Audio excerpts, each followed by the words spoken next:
Hi there, I'm Kristen Grady, aka Hollywood Princess Leia. This is Amy Setterlund. She's the costumer for a play that I just saw. It was an interpretation of Julius Caesar's, William Shakespeare's Julius Caesar. And the cast was gender bending. It was, there were a lot of veterans. There was a lot of color blindness. There was a lot of different races playing these Roman political figures and military figures who conspired against Julius Caesar. And it had modern day military costumes. And at the Q&A afterwards, I found out that the military fatigues had seen combat. So not only had some of the cast seen combat, so had their costumes. And Amy was the costumer for the show, so it was her job to put all of this together. And we were talking about it a little bit before, how, like, you remember when you're a little kid and you're in a school play, you really don't feel in character until you put your costume on. And that's kind of your final layer of ego, of character, that defines who you are on stage, and that makes Amy's job really important. And I'm proud to be friends with her since you were 18 and I was like 20. We were in a program at the Evergreen State College called Dialogues with Shakespeare's Women. And this program has only occurred once, so we are one of like 13 people who were left at the end of spring quarter who saw an entire year of studying under Duran Crable and Ernestine Kimbrough, two women who helped shape our lives, who are now passed on. But that means Amy and I had a really unique experience because we were the only ones to have experienced this program, which was focused on Shakespeare's female characters. So we studied A Winter's Tale, we studied The Tempest, we studied Romeo and Juliet, Hamlet, all of Shakespeare's major plays, and like how women played roles in them. And what was it? Is that like he just had women who were sick of him most of the time? Yeah. That's what we came up with on the ride here. Like Shakespeare's relationship with women was not perfect. But he had a lot of strong female characters who knew they were better than him. And he knew that, and he put that in his writing. I guess he was honest about it. But the play that I saw was incredibly moving. I'm going to let Amy talk in a little bit. I just have to get some of this out. The play that I saw, it was very close. It was a very small, it's the Hudson Theatre backstage. It's a small theater, but it's a very close and intimate space, and it's very easy to get sucked into a Shakespearean story when you know the rhythm of the language, and you really get to experience the story on an immersive level that you can't find in any other medium. And to see actual veterans reenacting veteran suicides and veteran, we were talking about it on the way over, there was a few characters who like had a servant hold their knife for them while they fell on their sword, basically, so that they could commit suicide. And I was trying to think if the Romans had some sort of stigma against suicide, but 22 veterans a day commit suicide, and we saw these men with PTSD reenacting this, and I was so concerned for them. But afterwards there was a Q&A, and the one of the men who was in one of those scenes had said that it was healing for him, it was cathartic, that he couldn't handle the dogs, let loose the dogs of war scene. I think that was the one he was talking about, which was incredibly intense and played by a black female, Marc Anthony. But while sobbing, she recited these beautiful words so perfectly, and it was incredibly moving. And he had said that he couldn't handle watching her do that scene until yesterday. Yeah. So playing this character had healed him, and that was just so beautiful to me. And Amy, how did you get this job? So I had just come off of Macbeth with House of Bards. Mm-hmm. Or I guess actually they were still in the run. When one of the three witches, who's the producer for Julius Caesar, one of the producers, asked if she could put my name in the hat for like interviews for the show. Mm-hmm. And I was looking to build my resume, so I was like, sure, why not? Mm-hmm. I didn't know what would come of it. I didn't know if it was like I already had the job going in, Mm-hmm. or if they'd be interviewing like a ton of people. Mm-hmm. I guess they interviewed like a few people, but I got the job. I like immediately though, I went into the interview and like I vibed so hard with Anne, the director, that I was like, I have the job. Yeah, that's why Anne. What's her last name again? Anne Noble. Anne Noble. She looks like one of our professors from Dialogues with Shakespeare's Women. She looks like Joanne Crable. She has red hair, very blue eyes, and fair skin, and she's very intense. But Amy was saying when she looks at you, she does this thing where she closes her eyes sometimes. And I was saying Joanne was the opposite way. She would look right at you and have this like Jedi mind control because she was a Buddhist and very focused about everything. But it was interesting that this woman started talking and she looked so much like our teacher from those days. But you were saying you vibed really hard with her, and I could sense that too. And before she said goodbye to me, she was like, "Oh, thanks for bringing this one in." And I'm like, "Yay, that makes me feel good." And she seems like that type of person. Like Joanne was like that too. Like she'd immediately be like, "Come in, and I'll show you what's good about you. This is exquisite. Yes, I love this." Yeah, working with her is really great. And she's really fun. She's got she has a vision that she is gonna share with you, but you can work within her vision. It's not it's all set. Yeah, I think that's the best kind of director, is somebody who sort of is an anchor for all these artists who are sort of revolving and creating this microcosm of a reality on a stage.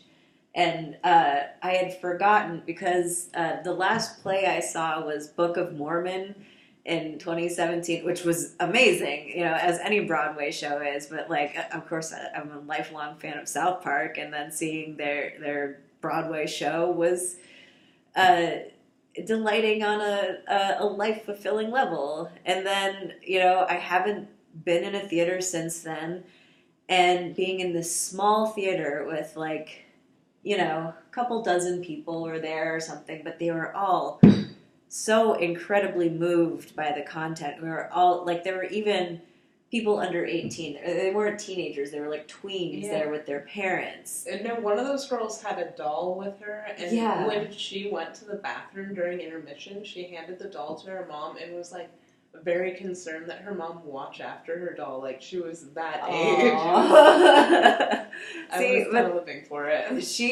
But even she was into it. I could see this girl was she was totally immersed in the story, even though she may have missed out on some of the language.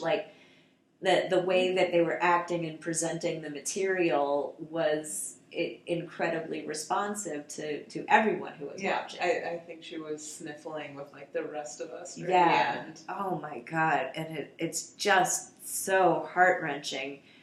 And it's because these characters are people who understand these feelings on a level we as civilians cannot.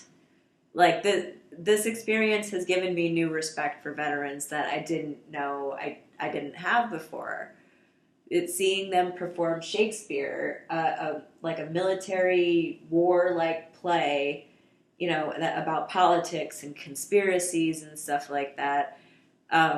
You're thinking of all the parallels going on today, and how people are trying to protect Caesar, and that Caesar's such a great guy and stuff. And Caesar did, there's a reason he was stabbed 33 times, and I forgot to ask why they stabbed him so few times. But I was also saying that I had almost forgotten that Caesar dies almost right away. within like a third of the play, the title character is dead. That's like Weekend at Bernie's.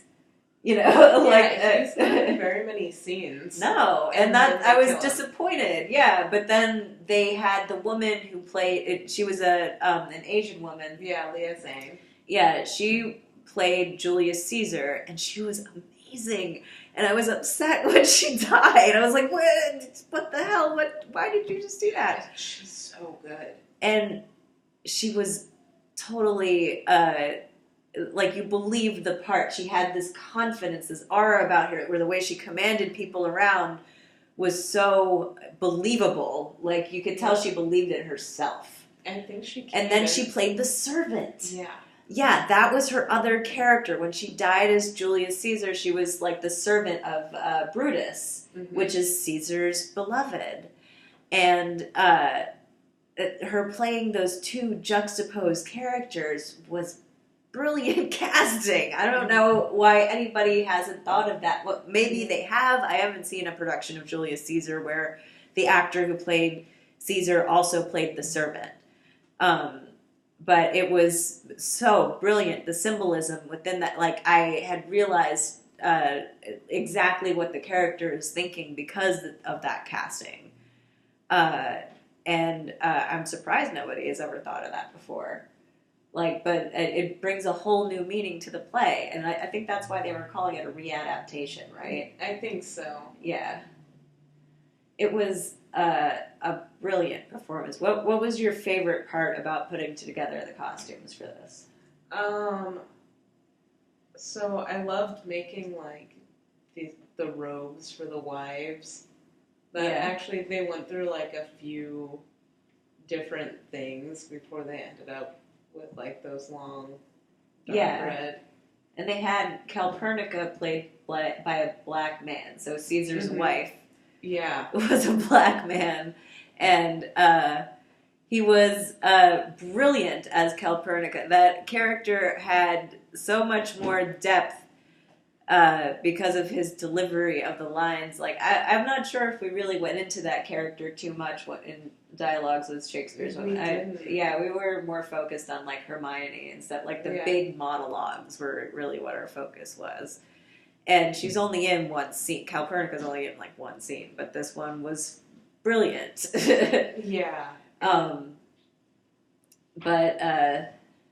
whole cast was great. But in particular, Marc Anthony was played by a black woman in The Dogs of War. Did I already mention that? A little bit, yeah. A little bit. It was so brilliant. I was like, I have to memorize this speech now because this is so moving to me. Watching her performance, this is, this like prophecy that she's bestowing upon the betrayers of Caesar is so intense, and this woman was crying and delivering these lines so perfectly.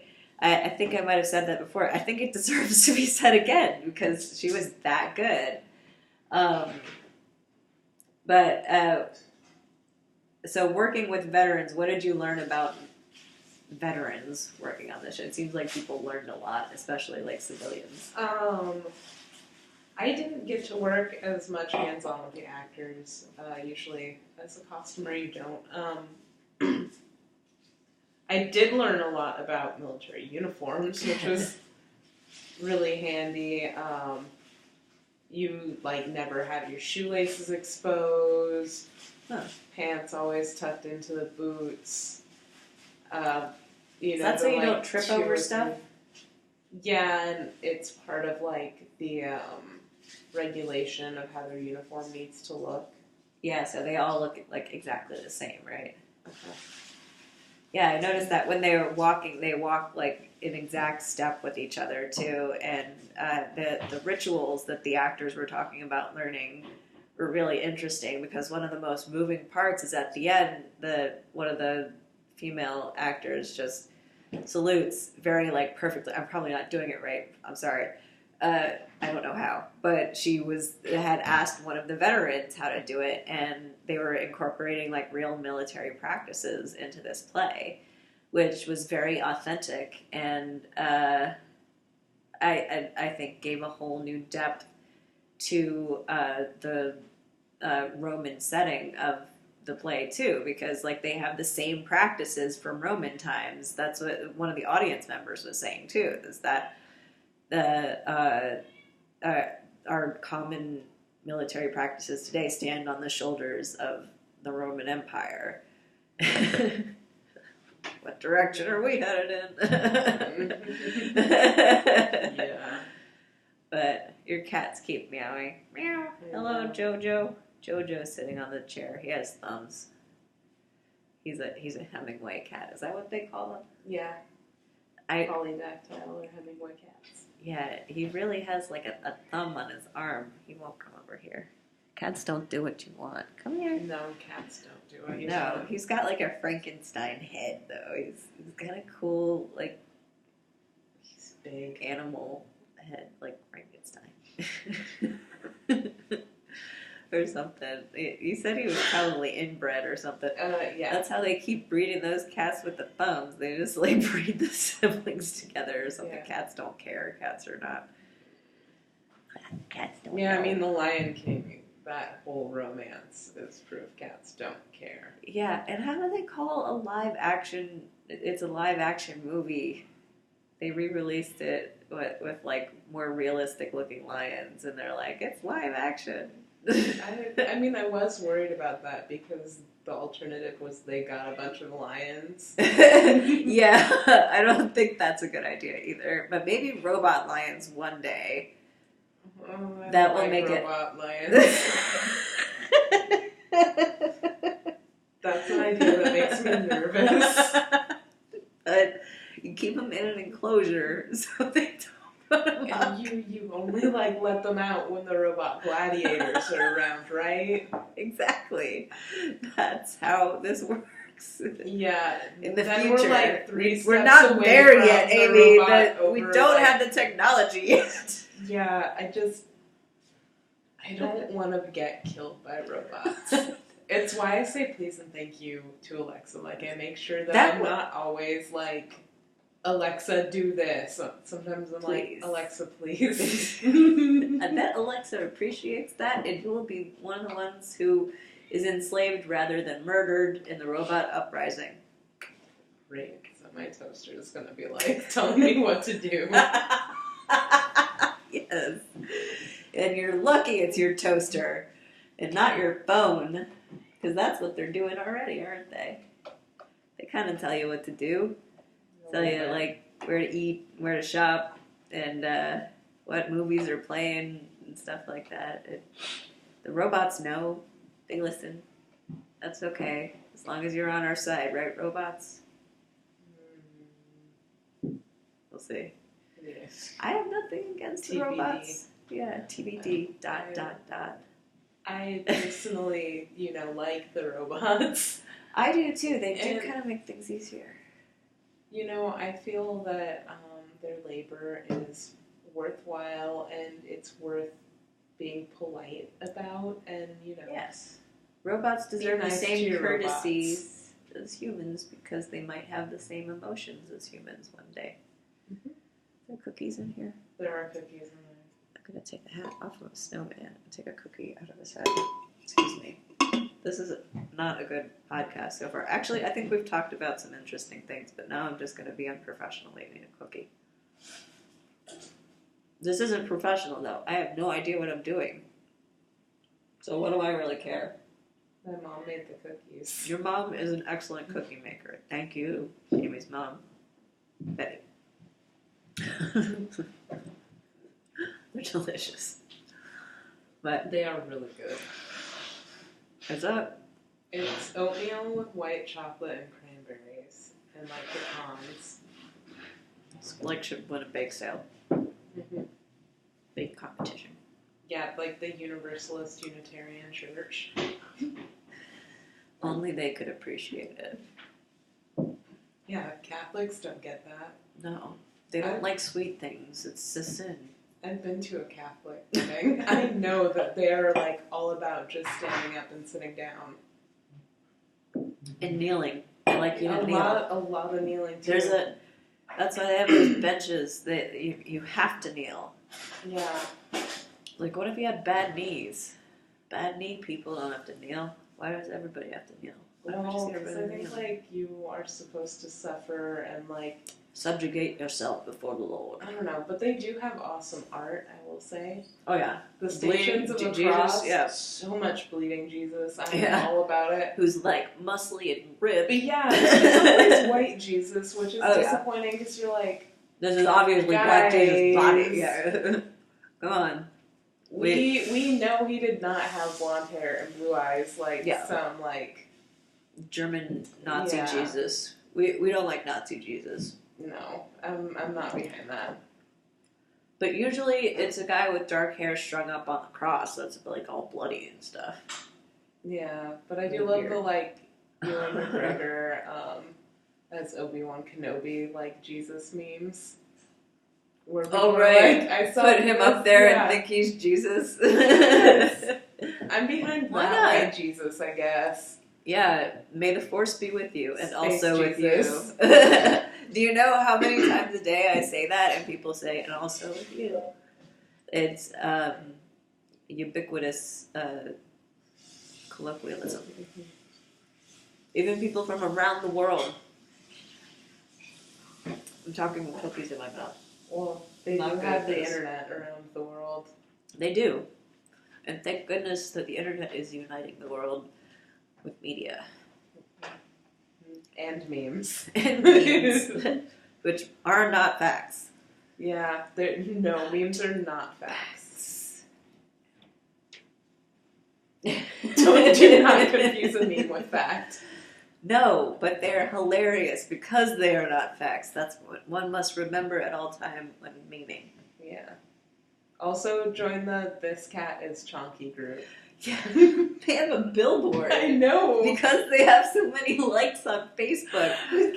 My Facebook is like a dead goldfish in a jar. It's like, I haven't paid attention to my Facebook in weeks or something. It is the only reason to pay attention to Facebook is This Cat is Chonky. The other day, I saw a fat cat with a bra on its butt. Why am I missing this? Yeah, quality content. Yes, this cat is chunky. I shall look it up. Yeah, you want to see a thick cat? Because they're hilarious when they're just like a big beanbag of fur with like a little, like little hands, and they have like no neck. A 1-year-old next to a cat, and the cat could just like crush this 1-year-old. It was so good. They can absolutely dominate toddlers. Like, you can't keep the two together because the toddler's going to suffocate. The cat's going to be like, shut up. Yeah, just the cat's sit on just his head. Like, hi, I'm 40 pounds of cat. Here's your, like, your breathing hole is annoying me. Time to smother you to death because I'm a cat. Yeah. And, like, human children under a certain age are just not well engineered. No, you have to protect them from all sorts of things, not just cats. Like, pretty much anything can kill these things. They are not born able to hold up their own head. No. Like, that is... Our species sucks. No. We are the only species who can't do that. Creative like, even chimps design, can. Like, that always our designer gets me. Sucks. I'm like, or intelligent design. And it just always gets me, because I'm like, there is nothing intelligent about a creature that cannot hold its head up when it is born. Yeah, or a creature that's like a cat that's chunky because it's just a big beanbag of fur. I mean, that's not the design fault. That's cat. Humans that let it get that bad. Yeah, I mean, because cats don't get that way wild. I mean, Umia's kind of a chonk. She's a little chunky baby. But she's like cute. Within normal cat range. Yeah. She's very cute. Yes, she is adorable. She's got a little, like, Hello Kitty face from Japan, but she's, like, evil.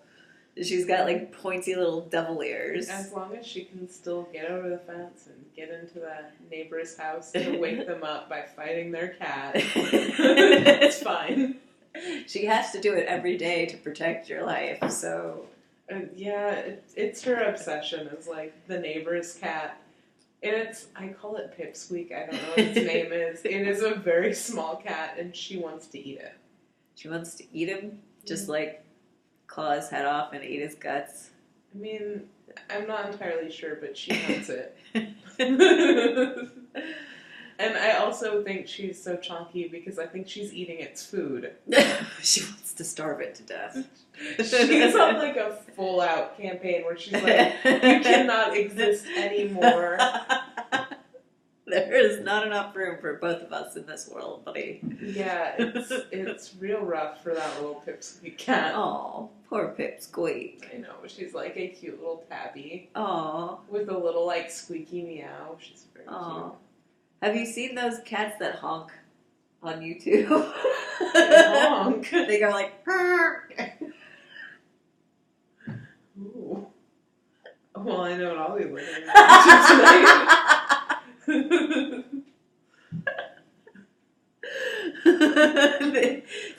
If you just Google cats that honk, they honk, and it's hilarious because they're cats, and they have weird like hobbit faces. They're like hobbit cats. Oh, are they? Or like they look like Yoda. Legs? No, they're not the short legs. They have like long bodies and stuff, and like pointy faces and like pointy Yoda ears. They look like Yoda. Cats that honk. It's a thing on YouTube. I might need to look this up because, oh my god, cats that honk.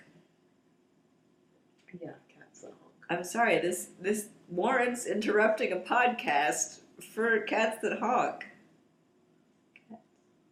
Oh, I looked up the cry havoc speech. Maybe not. But the Shakespeare play. Oh, did you look up cats that honk? I was going to. Okay, you can look it up if you want to.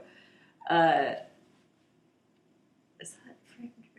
We've been at this for 27 minutes now. We have. Hopefully it is interesting to some people. I hope. But since I've been working on the AStarForCarrie project, I've been petitioning to get Carrie Fisher a star on the Hollywood Walk of Fame, and I have over 6,000 signatures and a second petition with over 2,000 signatures to get an all-female written episode of Family Guy in honor of Carrie Fisher's prolific writing talent.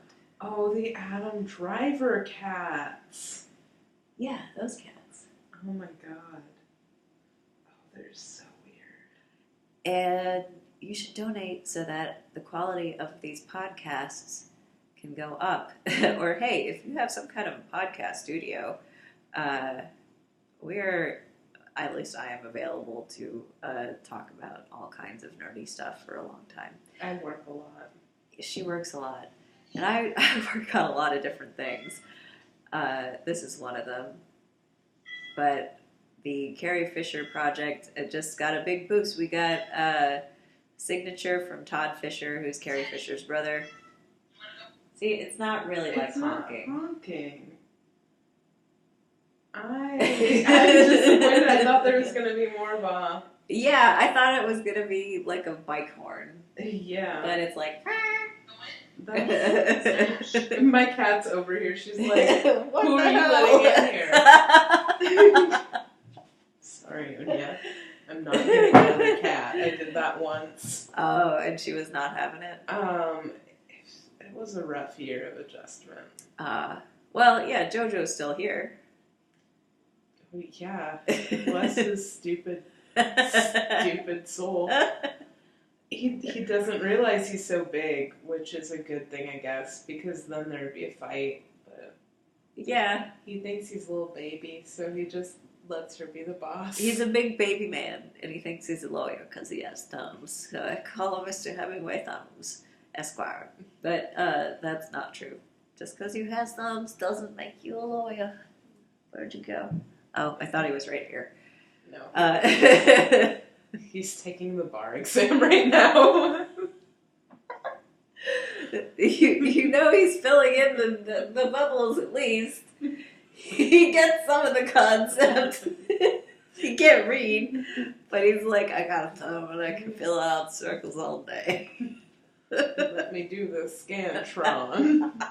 I got a number 2 pencil and a design to Well, I'm not practice law. I'm not a big city lawyer, but I know if you fill in C for the whole test, you will at least get a passing grade.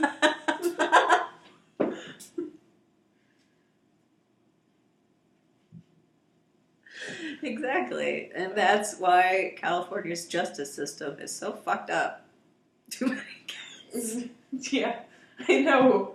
Have you ever tried to get a public defender? They're like 75% cats. I know. Well, mine, I think I would have preferred a cat. No offense to this lady, I think she was just overworked, but a cat would have done some other stuff and would have at least been on my pushed side. Your files off the desk. Not there anymore. We're good. It's fine. Just let me look you in the eyes as I push this off the table. That's exactly what they would have done. Would you open this wet food for me? And then be like, okay, this is compensation for your legal services. There's some wet food. That's what's simple about cats. Lawyers, on the other hand, well, I won because I defended myself and I wasn't guilty. That's how you win. But I'm still petitioning, too. If I hadn't gotten arrested, I might have given up. But I'm still not guilty, so I had to stand up for myself, and I won. More people should do that, too. Because fuck the legal system for incarcerating and fining so many people unnecessarily. Especially people of color. Yeah. And especially people with mental illness problems, too.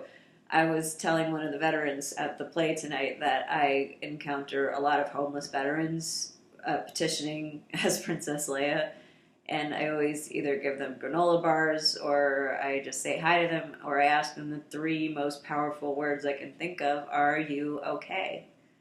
And I think if everybody asks somebody, are you okay, at least once a day, then a lot less people will be suffering. And it sucks that we don't take care of veterans. But it's really refreshing to see an artistic program that is geared towards giving them that catharsis through art. And I had thought a few years ago that Shakespeare might help, veterans with PTSD, and they said that they're doing a workshop with veterans with PTSD in Shakespeare, and I was like, that's perfect. And I said that I would volunteer for it because it seems like a really great opportunity to use what I know about Shakespeare and about, mental health management just in my own life. And I think it could be fun working with people. You ever just find people who've been through some shit inherently more interesting? Like you have better conversations with people who have, lived a life that has had some struggle to it, some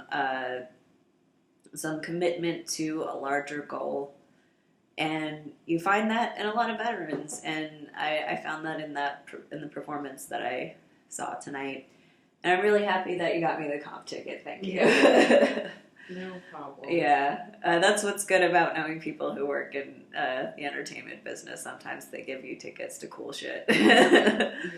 And Amy's like the one friend that still talks to me. So thank goodness I got to see a play for free today. And it was a really, really amazing play. It was the last performance of this run at this theater. But you were saying they might be going on tour? Yeah. Chris Lavero, the executive producer and the owner, founder of Words for Peace, and actor, he played Brutus.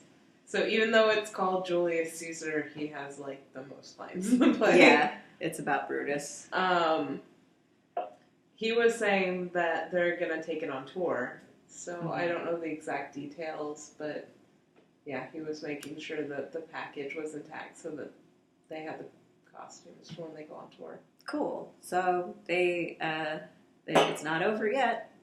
Might still be some more performances of it, which would be really cool because very awesome performance, and it utilized a lot of different aspects of producing a play of this scale to make something incredibly moving. So I really appreciated it.